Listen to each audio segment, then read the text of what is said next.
Continuamos el estudio de Hechos y vamos a estar hoy meditando desde el versículo 11 al 35.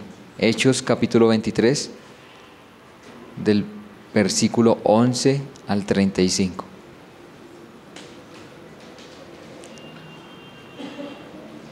Y la semana pasada terminaron en el versículo 11 y hoy yo voy a comenzar con el versículo 11. Entonces, Hechos capítulo 23, versículo 11. A la noche siguiente se le presentó el Señor y le dijo: ten ánimo, Pablo, pues como has testificado de mí en Jerusalén, así es necesario que testifiques también en Roma. Entonces, la primera parte que encontramos en Hechos capítulo 23 del versículo 11 es como el Señor, después de Pablo haber testificado delante del Sanedrín y tal vez en un momento una frustración porque no pudo dar todo el testimonio, terminaron también en discusión los fariseos y los saduceos. En la noche, esa misma noche, el Señor se le presenta a Pablo y le dice: ten ánimo. El hermano Camilo la semana pasada nos hablaba de esa razón para poder continuar. El ánimo que el Señor le estaba dando a Pablo para poder continuar su testimonio. Y el Señor le dice: así como ha testificado de mí en Jerusalén, es necesario que testifiques también en Roma. Meses antes, Pablo escribió la carta de Pablo a los romanos. Y en el primer capítulo, Pablo dice: cuánto he pedido al Señor que me permita estar con ustedes. Ahora el Señor directamente le habla a Pablo y le dice: tranquilo, Pablo, ten ánimo, continúe, porque así como usted lo realizó en Jerusalén, es necesario que testifique también en Roma. Y el día de hoy entonces vamos con este ánimo a ver esa razón para poder continuar desde un punto de vista del cual es mirando al Señor. El título que le puse a la enseñanza es: una razón para continuar. Dios muestra su cuidado y protección con Pablo. Una razón para poder continuar al ver la provisión de parte del Señor. Y del versículo 12 al 35 encontramos 3 puntos importantes. Primero vamos a ver los enemigos contra la vida de Pablo, el complot que se levantan algunos judíos contra la vida de Pablo. Luego encontramos el cuidado de Pablo, el cuidado de Dios hacia Pablo. Y el tercer punto, la providencia de Dios en acción. Entonces, lo primero que vamos a encontrar en Hechos es estos enemigos levantándose en contra de la vida de Pablo. Entonces leamos desde el versículo 12 al 22 y luego vamos a estar meditando estos versículos. Venido el día, algunos de los judíos tramaron un complot y se juramentaron bajo maldición, diciendo que no comerían ni beberían hasta que hubiesen dado muerte a Pablo. Eran más de 40 los que habían hecho esta conjuración, los cuales fueron a los principales sacerdotes y a los ancianos y dijeron: nosotros nos hemos juramentado bajo maldición a no gustar nada hasta que hayamos dado muerte a Pablo. Ahora pues, vosotros con el concilio, requerid al tribuno que le traiga mañana ante vosotros, como queréis indagar alguna cosa más cierta acerca de él, y nosotros estaremos listos para matarle antes que llegue. Mas el hijo de la hermana de Pablo, oyendo hablar de la celada, fue y entró a la fortaleza y dio aviso a Pablo. Pablo, llamando a uno de los centuriones, dijo: lleva a este joven ante el tribuno, porque tiene cierto aviso que darle. Él entonces, tomándole, le llevó al tribuno y dijo: el preso Pablo me llamó y me rogó que trajese ante ti a este joven que tiene algo que hablarte. El tribuno, tomándole de la mano y retirándose aparte, le preguntó: ¿qué es lo que tienes que decirme? Él le dijo: los judíos han convenido en rogarte que mañana lleves a Pablo ante el concilio, como que van a inquirir alguna cosa más cierta acerca de él. Pero tú no les creas, porque más de 40 hombres de ellos le acechan, los cuales se han juramentado bajo maldición a no comer ni beber hasta que le hayan dado muerte, y ahora están listos esperando tu promesa. Entonces el tribuno despidió al joven, mandándole que a nadie dijese que le habían dado aviso de esto. Los enemigos se levantan contra Pablo. Un día antes, Pablo está hablando delante del Sanedrín. Hay una gran discusión entre fariseos y entre saduceos. Algunos fariseos terminan diciendo: no vemos nada en contra de Pablo. Pero al siguiente día, dice en el versículo 12, venido el día, algunos de los judíos tramaron un complot y se juramentaron bajo maldición, diciendo que no comerían ni beberían hasta que hubiesen dado muerte a Pablo. Eran más de 40 los que habían hecho esta conjuración, los cuales fueron a los principales sacerdotes y a los ancianos y dijeron: nosotros nos hemos juramentado bajo maldición a no gustar nada hasta que hayamos dado muerte a Pablo. Continúa la enemistad entonces de judíos contra Pablo. Pablo debió haber muerto en medio del templo cuando lo sacaron porque habían acusado a Pablo de que había llevado a un gentil al templo. Y ahora se encuentran enemigos haciendo un complot. Y vamos a encontrar algo importante en esta parte, que son los enemigos. Aunque aquí vemos los enemigos de Pablo, también vamos a darnos cuenta que los enemigos siempre hacen como un tipo de estrategia en contra de los hijos de Dios. Lo primero que encontramos aquí es una unidad. Dice en el versículo 12 que algunos tramaron. Esa unidad nos habla de aproximadamente 40 judíos. Y ellos consideraban querer matar a Pablo. Tramaron, hicieron una conspiración, hicieron un complot y aún empezaron en esta unidad a comprometerse. Algo curioso es cómo los enemigos de parte del Señor, cómo se levantan, cómo se comprometen, cómo empiezan a generar alianzas, todo en contra del Señor. En el versículo 12 nos muestra que ellos juramentaron bajo maldición. ¿Qué significa este juramento? ¿Qué significa ese bajo maldición? Literalmente lo que estaban hablando era anatematizándose. Cuando Pablo habla de aquel que está en contra del evangelio es anatema, que añade algo al evangelio es anatema, esa palabra anatema está diciendo: nos estamos poniendo bajo maldición si no podemos matar a Pablo.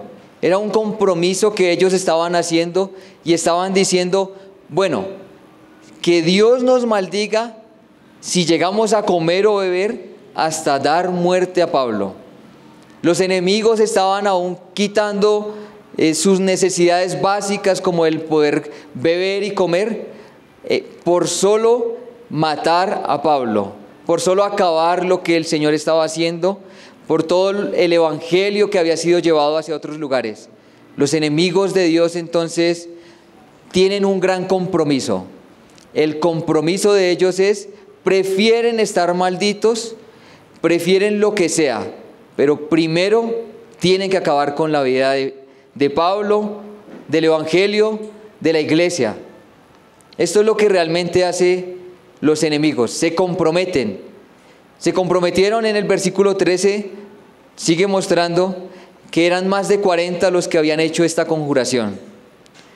En el 14 dice: los cuales fueron a los principales sacerdotes y a los ancianos y dijeron: nosotros nos hemos juramentado bajo maldición a no gustar nada hasta que hayamos dado muerte a Pablo. Si recordamos hace 8 días, cuando el hermano Pablo nos estaba hablando de Nehemías, cuando le dice, juren delante de los sacerdotes, juren que ustedes van a realmente a arrepentirse delante del Señor. Ahora ellos, tal vez pensando piadosamente, que este juramento que estaban haciendo de acabar con la vida de un hombre era delante del Señor. Pero este compromiso los estaba no solamente llevándolo hacia 40 hombres, sino delante de los ancianos y delante de los sacerdotes. Nosotros vamos a no comer hasta acabar con Pablo. Tremendo como el enemigo se compromete, como él mismo se juramenta bajo maldición para poder acabar con la vida de cada uno de los creyentes. Lo hemos visto en otras partes más adelante, como soldados son juramentados para acabar tal vez con todo el cristianismo en la región.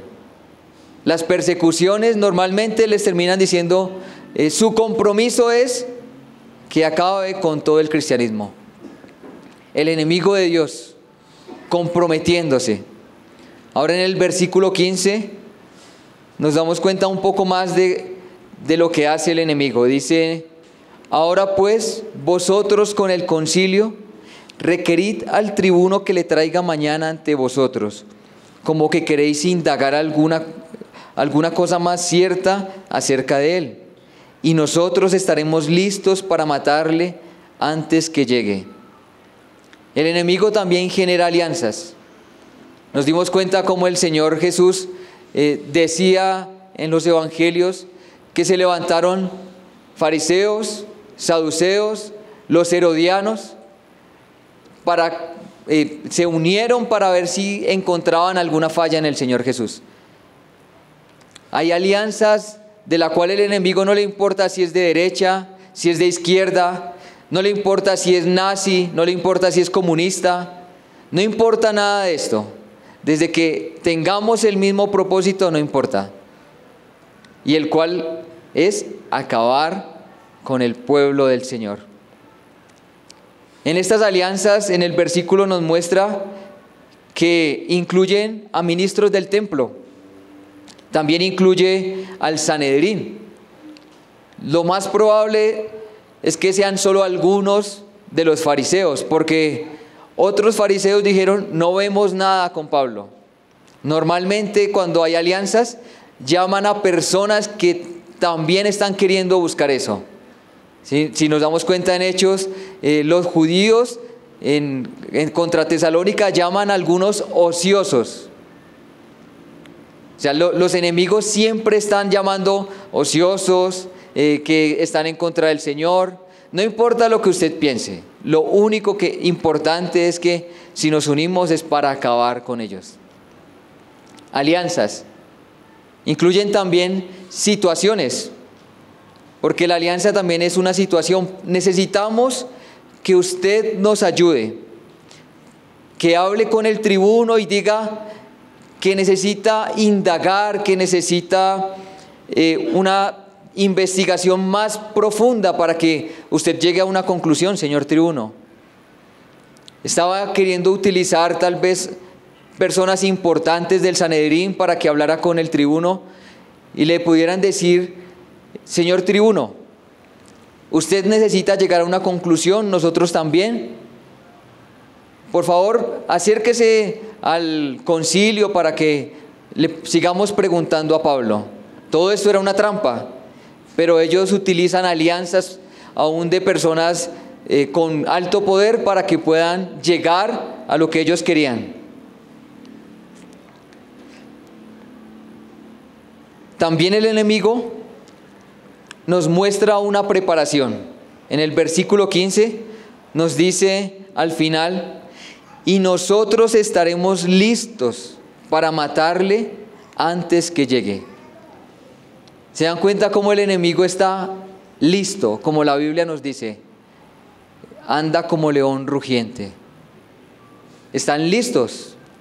Ellos estaban preparando. ¿Cuánto se requería para matar a Pablo? Dice al siguiente día.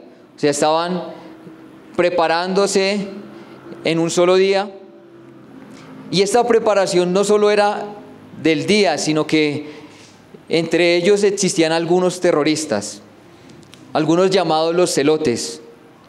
Eran fieros enemigos de la ocupación romana. Eran hombres celosos de la ley de Moisés, y todos aquellos que eran en contra de Roma, ellos querían acabar. Ellos pensaban que tal vez podían obtener la liberación primero para que el Mesías viniera. Habían otros que se llamaban los sicarios. En la Biblia se habla de los sicarí, que significa los hombres de puñal. El sicar, que era un puñal, una daga que llevaban ellos, y regularmente ellos asesinaban a judíos que eran sospechosos de colaborar contra los romanos. Estos llevaban pequeñas armas escondidas y mataban a gente en plena luz. Para ellos ya estaban preparados, ya habían sido entrenados para cuando llegara algún momento una emboscada y el objetivo lo mataban. Mataban también soldados romanos. Si algunos se interpusiera por el objetivo, también moría. Estos afilados puñales estaban bajo sus capas, y tal era el número de los fanáticos que estaban desesperados que necesitaban aún hacer un juramento para que pudieran matar a Pablo.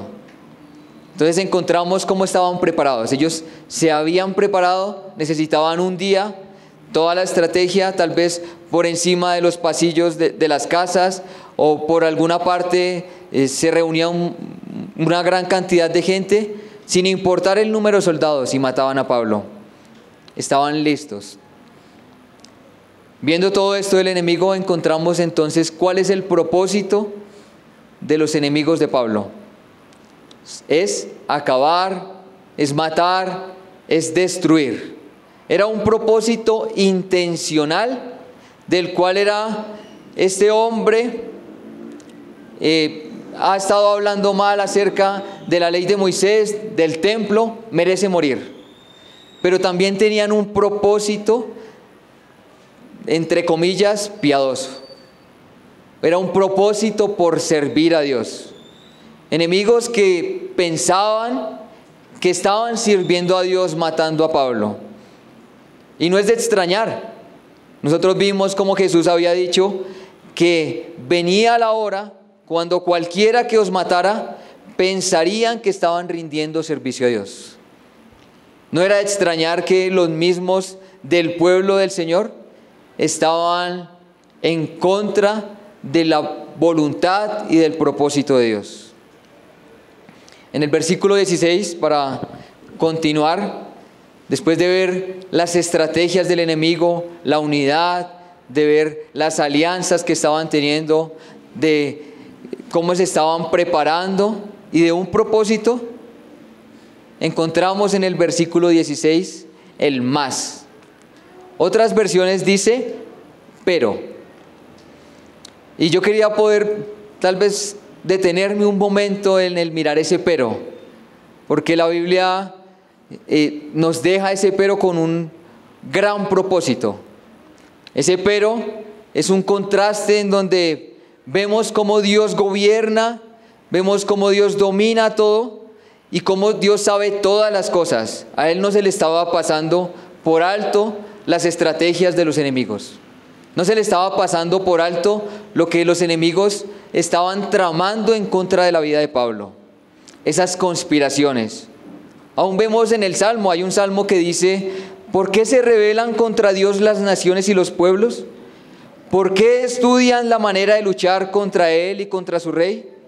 Inútiles, inútiles son los planes de los reyes de este mundo. Pero Dios desde su trono se ríe y se burla de ellos. En el Salmo 2 encontramos cómo hay conspiraciones contra Dios y contra su ungido. Pero al final, en el versículo 4 dice: pero Dios desde su trono se ríe y se burla de ellos. Todas las conspiraciones, todo el complot, toda la trama que tenían los enemigos, toda la unidad, todas las alianzas, nos muestra cómo Dios es cuidadoso. Nos muestra cómo Dios realmente puede frustrar cada uno de los pensamientos que el hombre tiene en contra de su voluntad. Ni el más cuidadoso, ni el más astuto de los planes humanos puede triunfar si Dios se le opone. Si Dios se opone ante un plan de esos, no va a prosperar, va a caer. Y eso es lo que vamos a ver de aquí en adelante, en el versículo 16 hasta el versículo 22. Continuamos. Pero el hijo de la hermana de Pablo, oyendo hablar de la celada, fue y entró en la fortaleza y dio aviso a Pablo. Lo primero que hace el Señor es comprometer a un hijo de la hermana de Pablo. Es curioso porque durante todos estos versículos hasta el 35 no vamos a encontrar la palabra de Dios. O sea, Dios. La palabra de Dios no, sino la palabra Dios. No vamos a encontrar algo en donde pueda mostrar que Dios está haciendo algo, sino vemos es la mano poderosa, la mano ayudadora de Dios, la mano que frustra todo plan del enemigo. Y también podemos ver de aquí en adelante el cuidado de Dios con respecto a Pablo de todos los enemigos. Y la primera persona que encontramos aquí es el hijo de la hermana de Pablo. No sabemos, solamente en este versículo nos muestra algo de que Pablo tenía una hermana y que la hermana tenía un hijo. No encontramos nada más en la Biblia. Aparte, en ninguna parte de la historia encontramos algo que nos diga de la familia de Pablo. Algunos terminan diciendo que probablemente cuando Pablo se convirtió, la familia lo rechazó. Pero por encima de todo lo que podemos saber de la familia de Pablo, un hijo de la hermana de Pablo, o sea, un sobrino, escucha hablar sobre el complot, sobre la celada, y lo primero que hace es entrar a la fortaleza y dar aviso a Pablo. El hijo de la hermana de Pablo, el joven, se preocupa por la seguridad de su tío.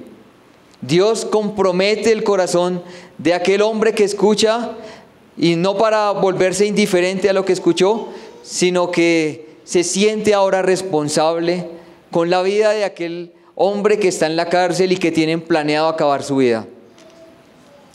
Y ese compromiso que tiene que hacer es, lo primero, ingresar a la fortaleza. Probablemente los amigos de Pablo también entraban a la fortaleza, y este joven entra a la fortaleza y habla con Pablo. Le cuenta todo acerca de la celada. Vemos cómo Dios empieza a cuidar a Pablo, destapando los planes de los enemigos. En el versículo 17 continuamos con otro personaje importante para el servicio del Señor. Pablo, llamando a uno de los centuriones, dijo: lleva a este joven ante el tribuno, porque tiene cierto aviso que darle. Él entonces, tomándole, le llevó al tribuno y dijo: el preso Pablo me llamó y me rogó que trajese ante ti a este joven que tiene algo que hablarte. Otro personaje en el propósito del Señor es este centurión. No conocemos el nombre del centurión, pero sí vemos cómo Dios compromete ahora a un centurión.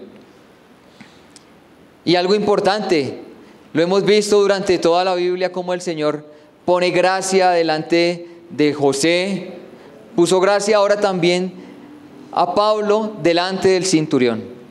Este centurión escucha la petición de Pablo. Dice que le pidió Pablo que lo llevara al tribuno, a este joven. ¿Y qué hace el centurión? Se acerca al tribuno y le da un reporte militar. En el versículo 18 dice: le llevó al tribuno y dijo: el preso Pablo me llamó y me rogó que trajese ante ti a este joven que tiene algo que hablarte. Nos habla de cómo el centurión habla, o cómo dice acerca de Pablo: el preso Pablo. Sabía que era un preso, pero la gracia del Señor para con Pablo, que este centurión escuchó a Pablo, probablemente pudo haber dicho: no importa nada de esto.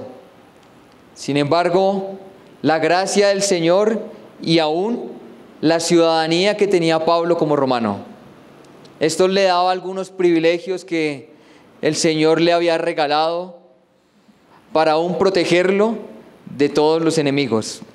Versículo 19 hasta el 22. Y el tribuno, tomándole de la mano y retirándose aparte, le preguntó: ¿qué es lo que tienes que decirme? Él le dijo: los judíos han convenido en rogarte que mañana lleves a Pablo ante el concilio, como que van a inquirir alguna cosa más cierta acerca de él. Pero tú no les creas, porque más de 40 hombres de ellos le acechan, los cuales se han juramentado bajo maldición a no comer ni beber hasta que le hayan dado muerte, y ahora están listos, esperando tu promesa. Entonces el tribuno despidió al joven, mandándole que a nadie dijese que le habían dado aviso de esto. Entonces encontramos en estos versículos nuevamente cómo Dios se compromete a otro, del cual es el tribuno. Le pide el centurión que escuche al joven, y el tribuno lo que hace es retirarlo aparte y le pregunta: ¿qué es lo que tienes que decirme?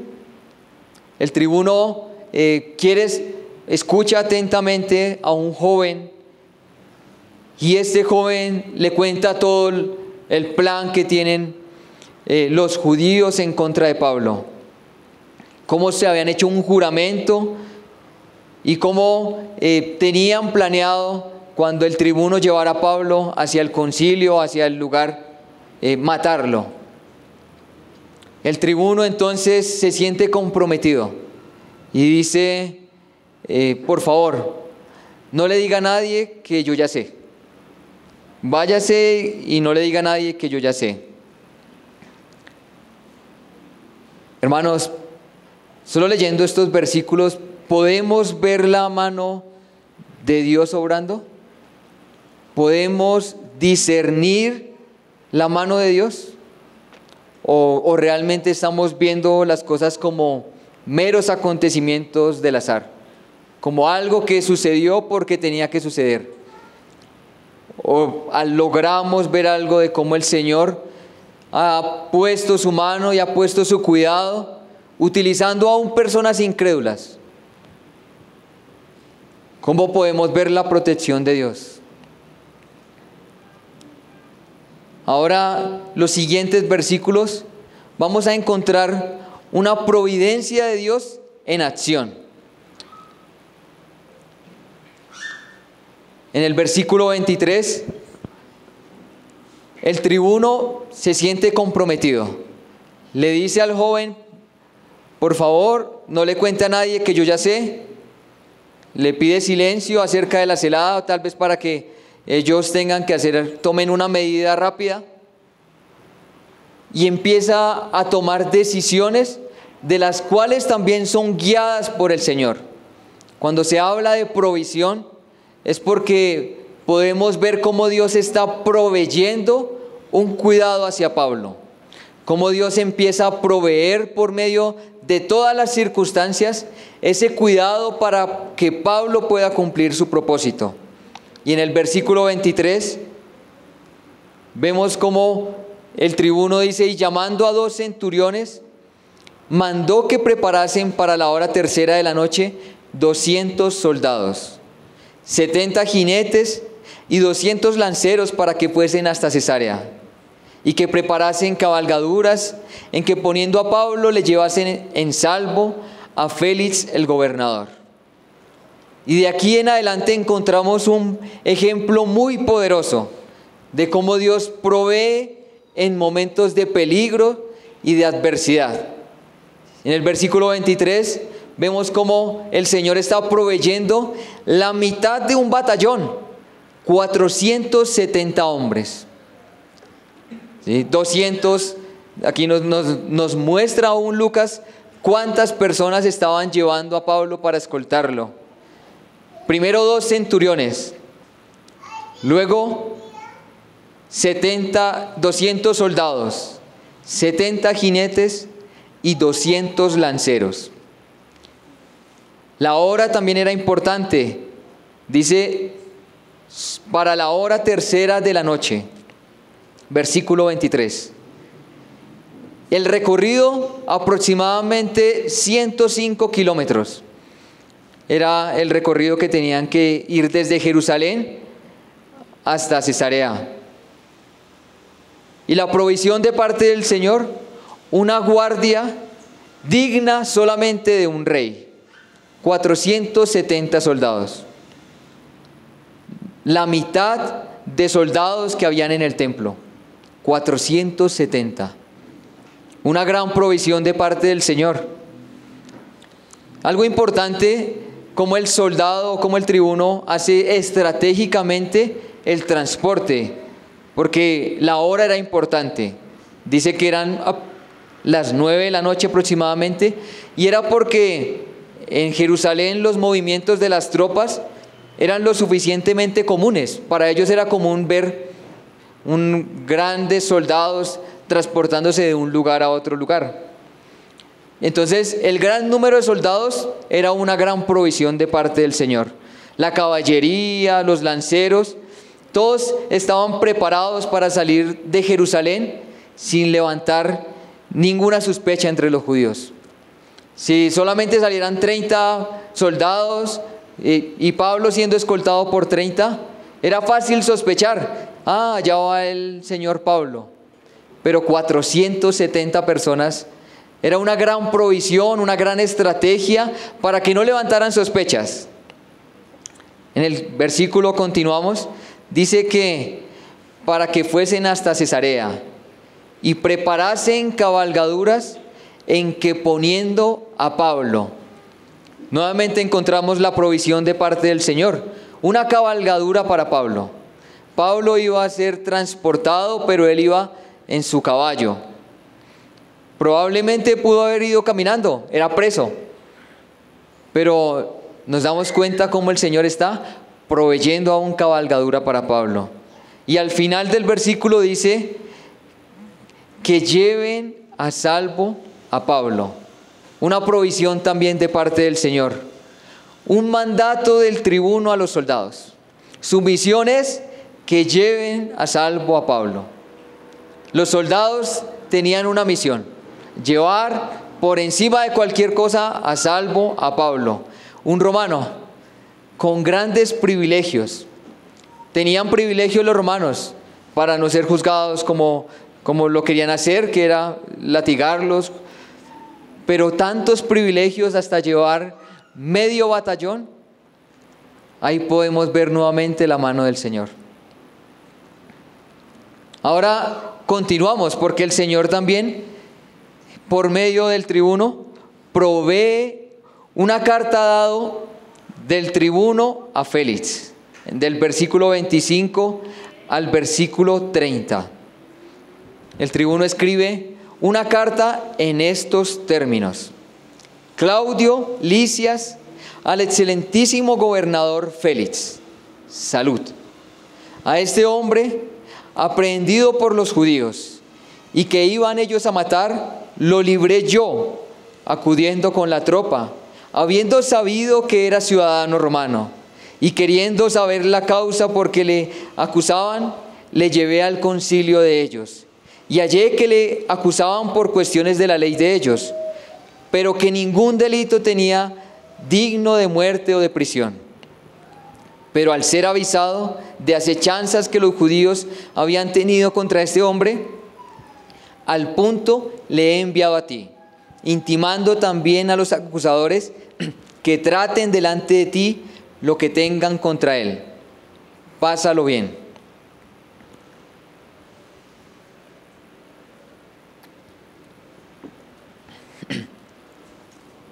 Nuevamente el Señor proveyendo una carta.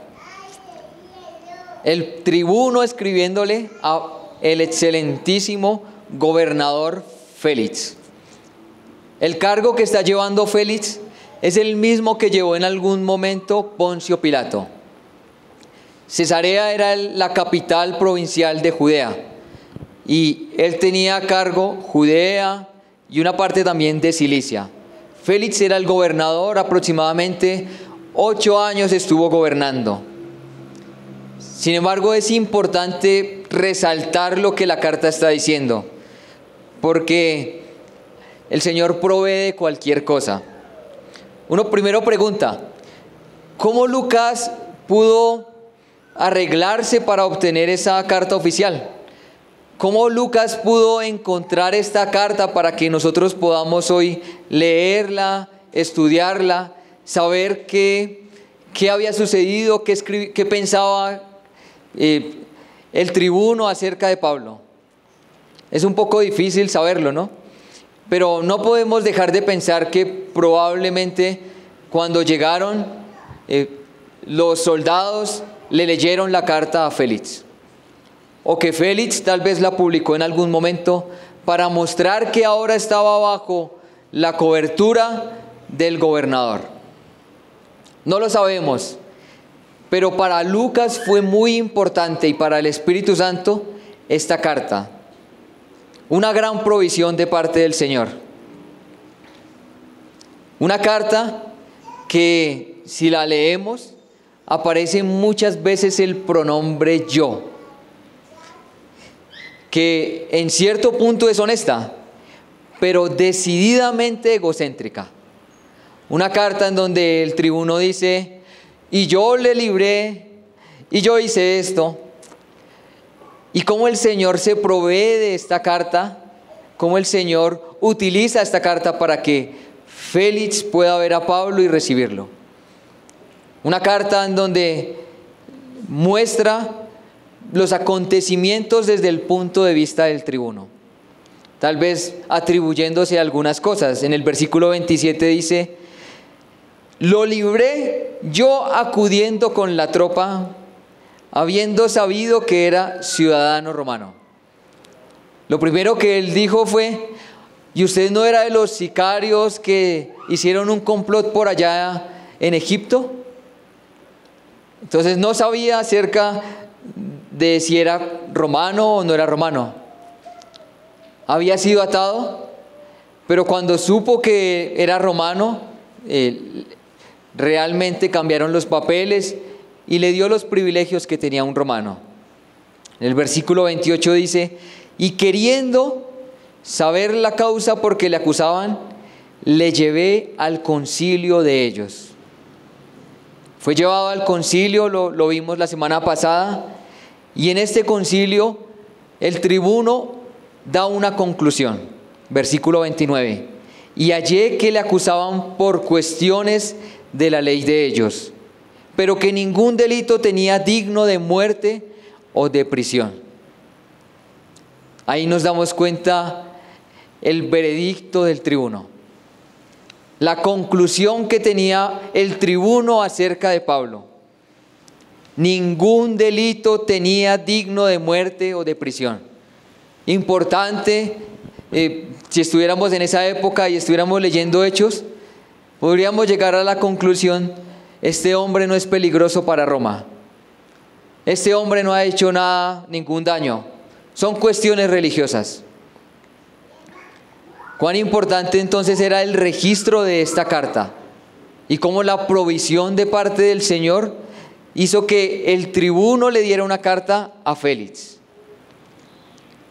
Y esta carta muestra la conclusión del tribuno. Los cargos presentados son cuestiones religiosas. No tiene delito ninguno. No hay algo digno de muerte. No es digno ni siquiera de la misma prisión. Esto era lo que estaba pensando entonces el tribuno acerca de Pablo. Muy valioso tener este registro. Muy valioso para los romanos que leyeran Hechos, en donde pueden decir, si no ha hecho nada digno de muerte o de prisión, los creyentes son confiables. Esto que están acusando falsamente a los creyentes, no hay nada, son cuestiones religiosas. Se someten a las autoridades, aún siguen a la parte, oran por los César, por el César, por los gobernadores. Estos hombres no son dignos de muerte ni de prisión. Cuán importante el relato de Hechos en esa época, y cuán importante para nosotros, porque podemos ver la mano del Señor en esta misma carta, como podemos ver la provisión de parte del Señor. Ahora en el versículo 31 al 35 dice: y los soldados, tomando a Pablo como se les ordenó, ya vimos la cantidad de soldados, le llevaron de noche a Antípatris, y al día siguiente, dejando a los jinetes que fuesen con él, volvieron a la fortaleza. Antípatris queda entre, si miran en el mapa, queda en la mitad de Jerusalén y de Cesarea. Probablemente el viaje que estuvieron llevando fueron de unos 2 días. Toda la noche llegaron a Antípatris y ahora dejan que los jinetes se vayan con Pablo a Cesarea. En el versículo 33 dice: y cuando aquellos llegaron a Cesarea y dieron la carta al gobernador, presentaron también a Pablo delante de él. Ahora Pablo se encuentra con Félix, y el gobernador, leída la carta, preguntó de qué provincia era, y habiendo entendido que era de Cilicia, le dijo: te oiré cuando vengan tus acusadores. Y mandó que le custodiasen en el pretorio de Herodes. Hemos visto la provisión en acción de parte del Señor con respecto a Pablo. Pero en estos versículos continuamos viendo esta provisión de parte del Señor. Cesarea era una ciudad hecha por los romanos. Herodes había construido un palacio frente al océano. En la mitad tenía una piscina, un gran pórtico, y era el lugar en donde él pasaba sus vacaciones. Y vemos cómo el Señor le da de provisión un lugar de custodia. En el versículo 35 dice: le dijo: te oiré cuando vengan tus acusadores, y mandó que le custodiasen en el pretorio de Herodes. Un lugar cómodo de custodia. El pretorio de Herodes entonces era su palacio de recreo. Había un embarcadero, estaba frente a la playa, era un lugar cómodo. Y lo que hace Félix es poner, mientras que está en la custodia de Félix, mientras que está en el palacio, dejarlo en este lugar. Un lugar bastante suntuoso, un lugar bastante grande que había edificado Herodes.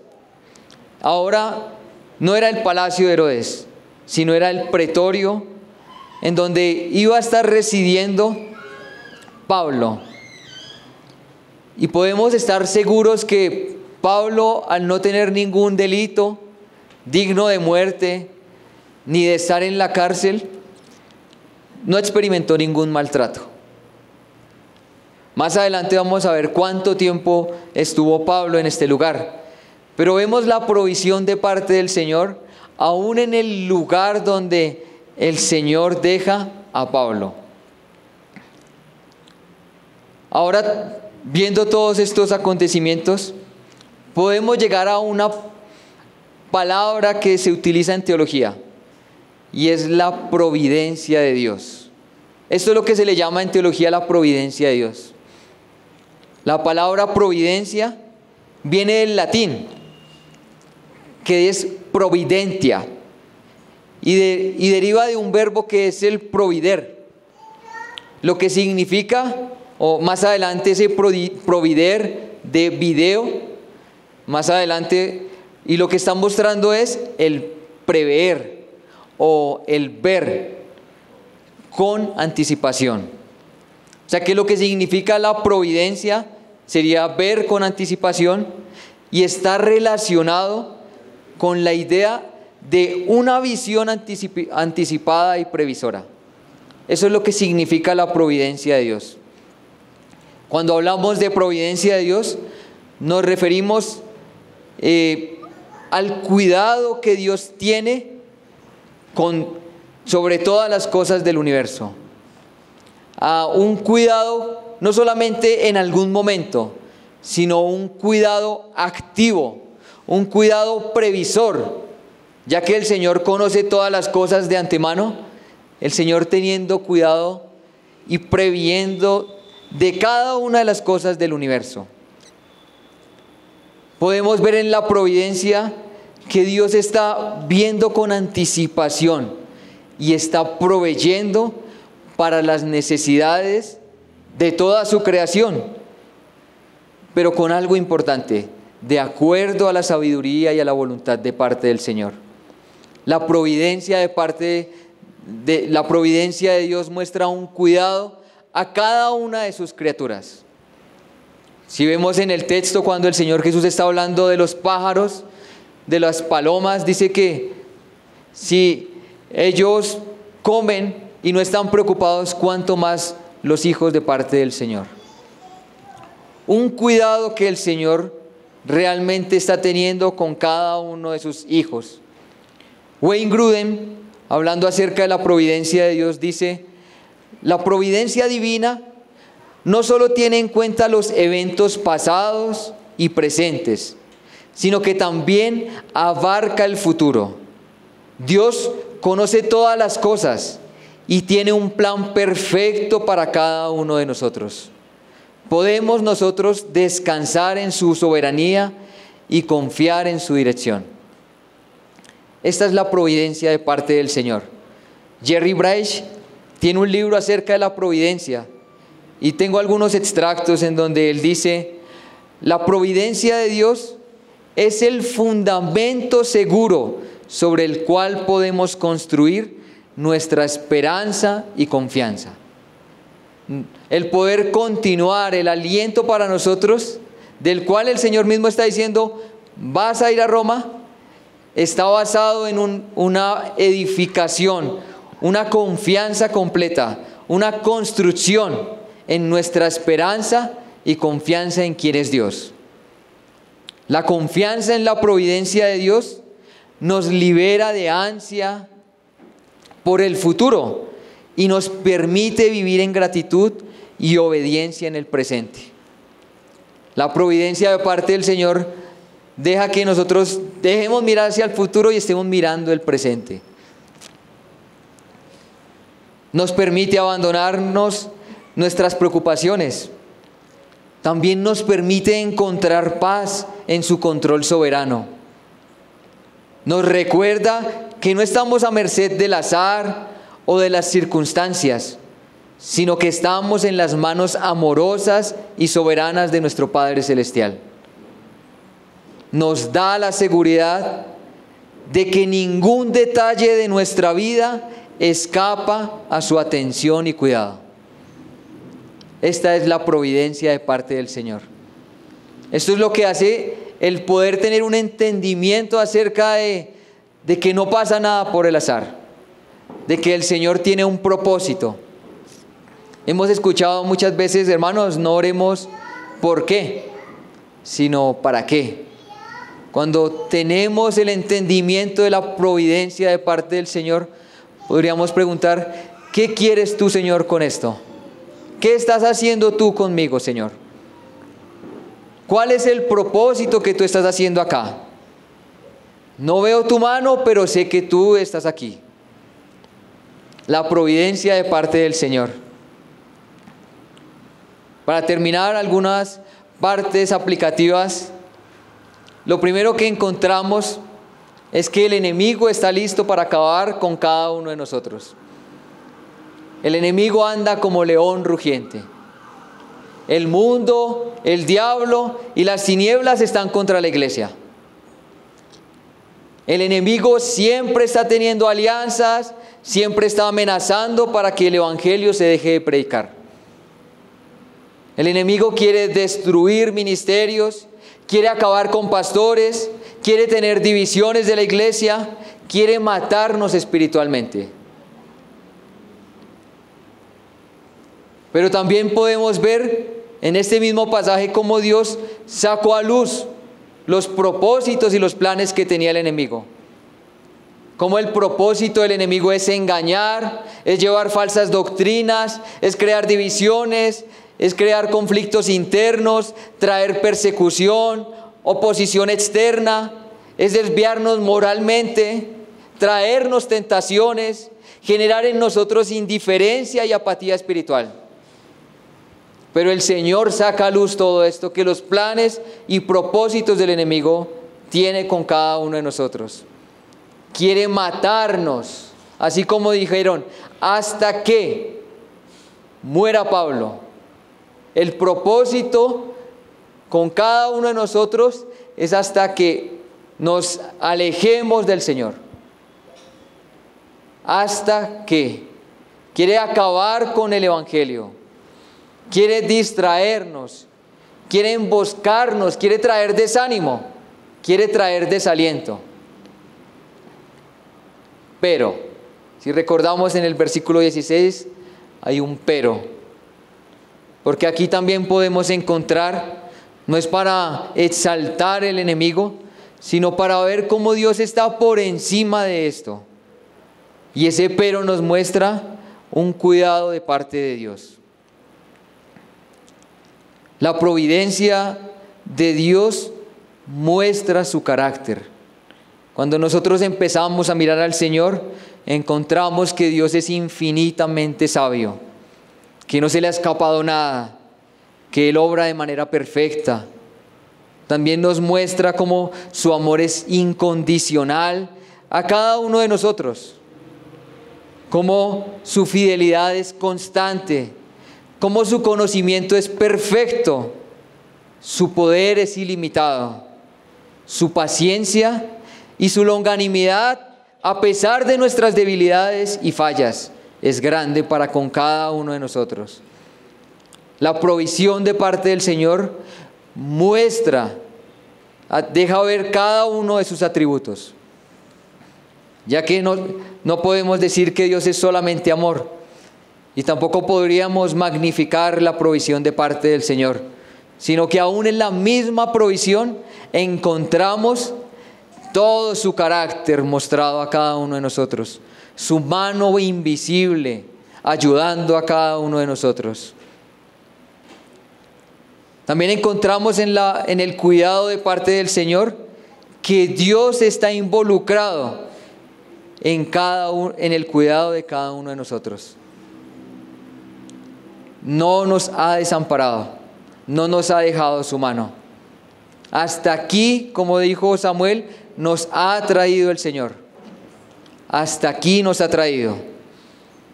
Algo importante en el cuidado, que todo lo que sucede está bajo el control soberano de Dios.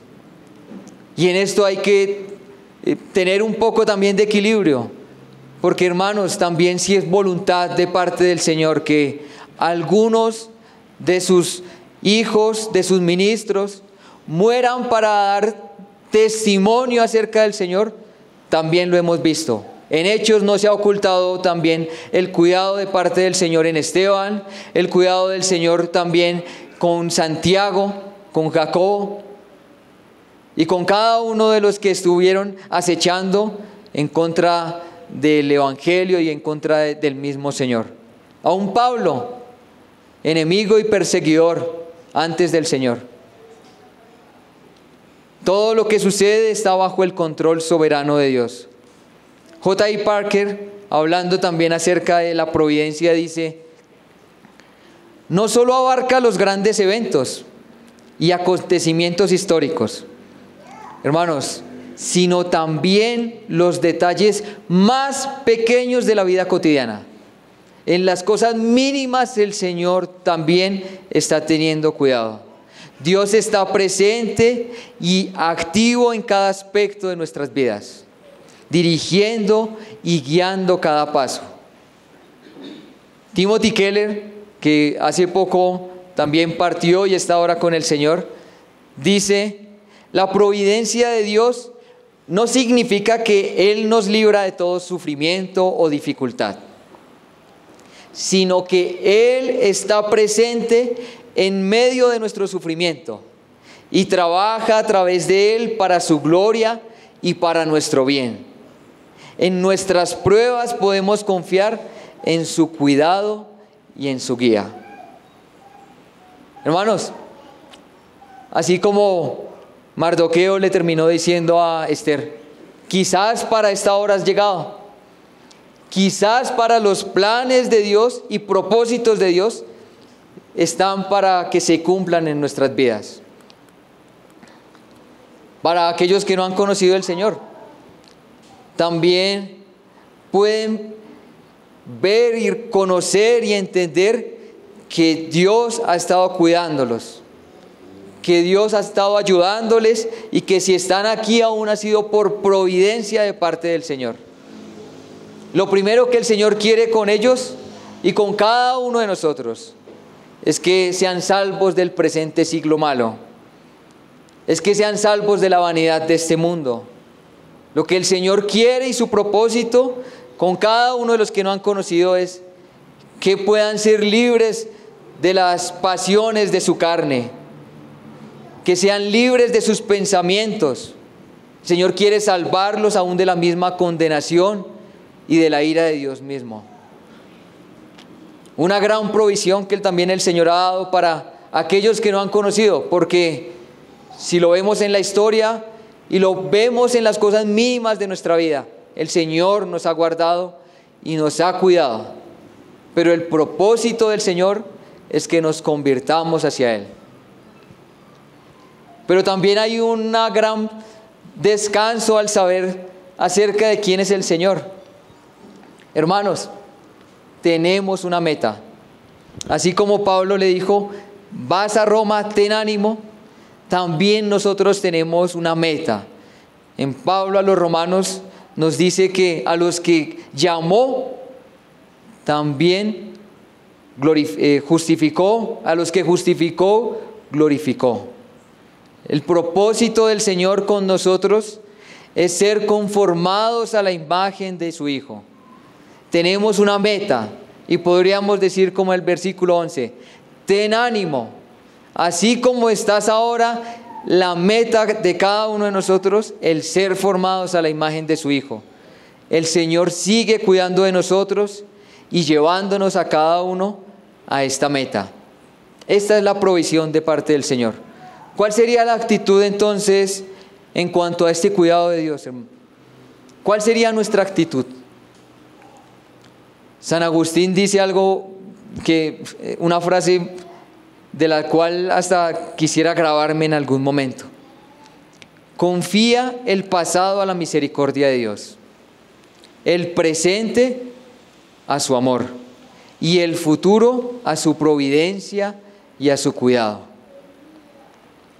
Fácilmente Pablo pudo esperar que sea liberado como lo fue tal vez en algún momento en Filipo, o estaba en Jerusalén y Pablo tal vez pudo estar esperando en que un ángel llegara en la noche, le tocara las costillas como a Pedro y lo soltara a medianoche. Pero hermanos, a veces nosotros nos quedamos limitando el que Dios haga otras cosas, el que Dios actúe conforme a su voluntad. Tal vez nosotros esperábamos que Pablo saliera, o Pablo estaría pensando en algún momento, ay, ojalá pueda salir como ellos. Hermano, que el Señor nos libre de limitar a Dios, de que realmente esperemos lo que el Señor quiere hacer con nuestra vida. Ya sabemos que estamos bajo su cuidado, estamos bajo su voluntad, que el Señor nos dice, ánimo.